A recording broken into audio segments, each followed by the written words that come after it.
When we first got him, he was really scared. He wouldn't get out of the cage, and we lured him out with some millet, and over the course of a couple of days, got him to stand on our hand for millet. I started slowly letting my finger brush his face when I was holding the millet, and then one day he suddenly just accepted that and started making these squeaky sounds,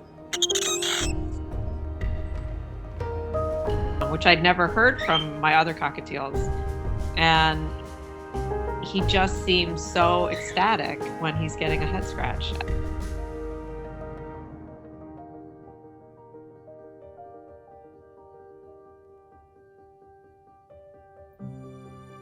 They each had a cockatiel, one named Mick, one named Abu. And so they were noticing these birds that were left behind at the vet. People didn't come pick them up or didn't want to pay their bills.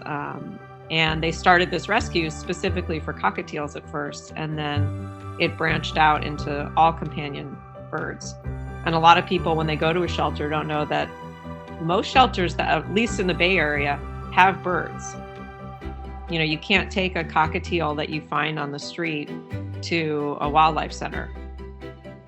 So they go to the shelter. The shelters, over all these years have, over, a couple of decades now, have learned to call Mickaboo as their first call. Hey, can you take this bird? And they'll get calls from, a hoarding case where someone has 80 parakeets. So they rescue hundreds of birds every year. They get birds adopted out, fosters. We don't have a headquarters. It's just a network of foster homes throughout the Bay Area. We find a great home for them. Mickaboo is probably, I think on average, takes in maybe 200 to 400 birds a year.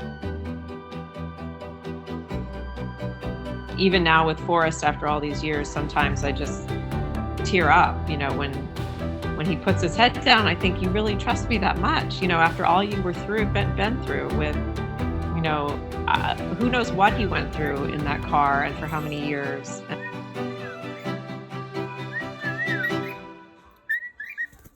And he is in love with one of my other cockatiels, Peanut, who's a pearl pied.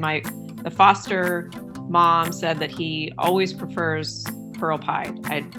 For some reason, that's his favorite type of bird. So he courts her. She doesn't seem to have a lot of interest, but she tolerates him. I kind of post a lot about their love story on the page. And I've been amazed at how many people have been sort of driven to draw him. I get artwork messages several times a week of people just sort of compelled to draw his face.